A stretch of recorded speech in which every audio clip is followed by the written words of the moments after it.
Hey, I'm Brandon with RevZilla, and today on Ride Tested, we are checking out the HJC RPHA 1N. I've got this sweet Red Bull graphic, I've grabbed the R6, I've got some beautiful weather, so without further ado, let's hop on the bike and hit the road.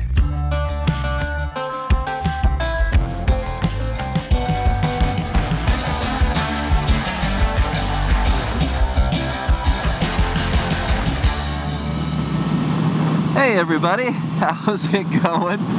Got the R6 today out here on some great roads. It's a beautiful day. I like doing this little loop for the Ride Tested videos because it's very rare that you can go more than 500 feet in Philadelphia without having to stop, or you can't really stretch the legs of your bike, right, out in Philadelphia. It's just lower speed. So this is a fun loop, and I'm pretty excited about this Red Bull graphic. I think it looks really awesome.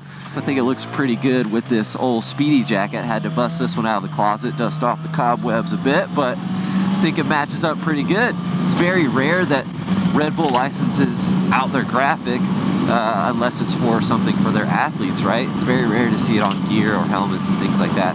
So really excited that this is something that's available to the public. I'm obviously going to keep this bad boy. It'll most likely be a desk ornament until I go to the track, but that's okay. I think a lot of people are going to buy this helmet just for the Red Bull graphic itself because it looks really sharp, and it's certainly a bit more on the rare side to get a Red Bull helmet. We're not here to talk about fashion, right? I want to talk about the performance, how this helmet feels and how it's handling. And I've been impressed so far. I don't have a lot of negatives. I got one little negative nitpick, and I'll get into that more in just a second. But 3 pounds, 8 ounces in a size medium. Definitely a bit on the heavier side, right? We've seen, you know, the RF 1400, the HJC K6. Those are lighter helmets. However, those are more of an everyday helmet.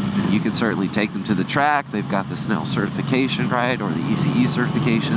But this is geared towards the race application. That's its bread and butter. We've got this very pronounced rear spoiler, which is certainly going to add a little bit of weight to the helmet overall.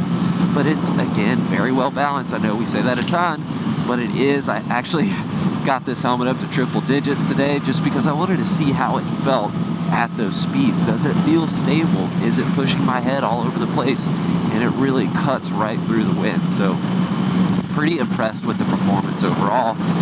And the weight doesn't scare me too much, just knowing the application it's designed for. Most of us in the racing kind of sport application, you're doing your 20-minute sessions at the track, then you're coming back into the pits, resting, grabbing some water, you know, throwing your tire warmers back on and waiting for your next session, right? So you're only going to be out there for those sessions, for that application. You're not going to be wearing it for 8 hours plus. You certainly can. I've been wearing it on the street. I guess I've been riding for a little over 2 hours now, 2.5 hours at this point. And I don't have any premature neck fatigue, even with a GoPro mounted on the front of it. It still feels totally fine. You've definitely got this pretty prominent kind of droning, whistling sound to it. And I think most of that is because of that pronounced rear spoiler.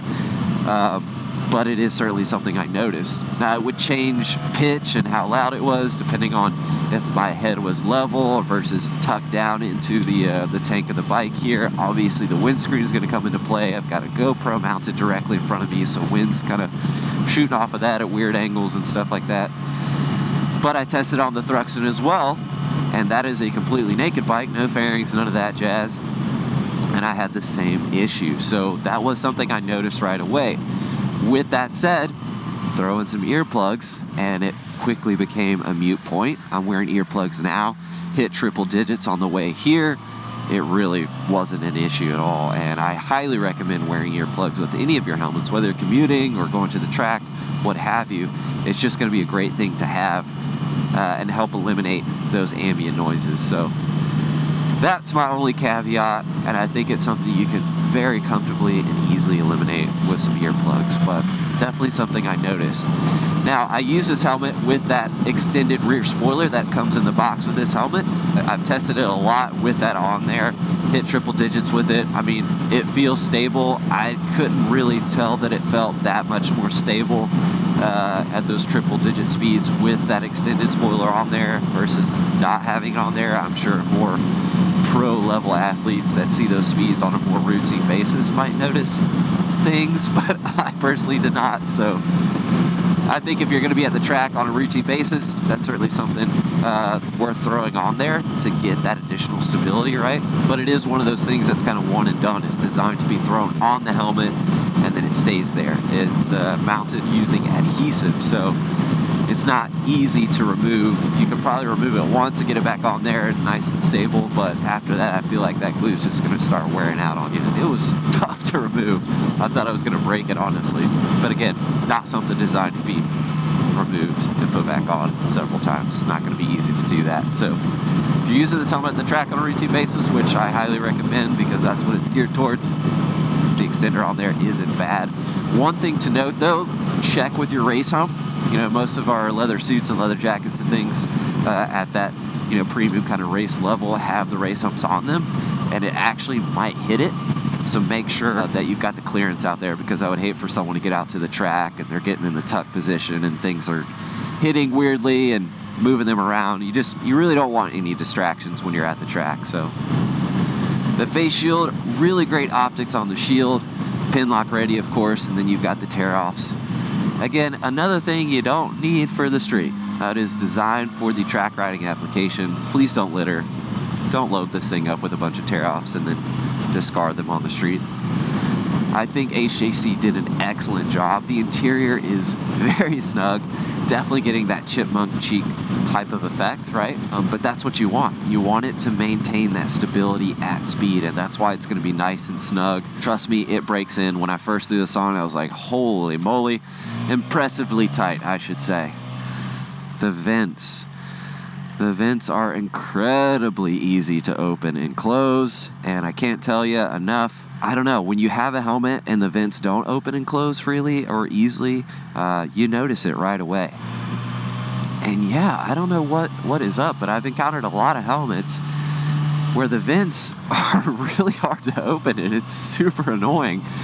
And I thought we'd be past that with all the technology, all the advancements in helmets, and just all the options that are out there that you can use as a template, more or less, to create vents or sliders for vents, whatever.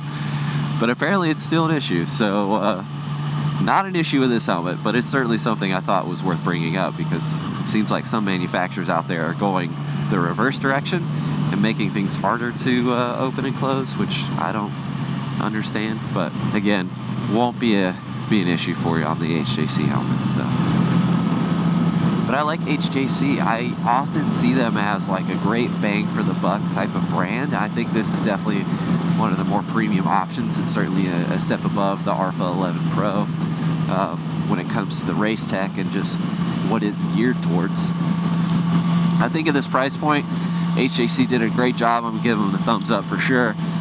I wish I could better eliminate that kind of whistling, droning sound around 65, 70 miles per hour, but it's not crippling by any means, and throw in some earplugs and, again, mute point there. So that's really my only gripe with this helmet. Overall, I think HJC did an excellent job, but I'm gonna get back to riding, guys. Stuck behind this truck, so I'm gonna work my way around. But hopefully you're getting in some riding time and staying safe out there. As always, keep it pinned.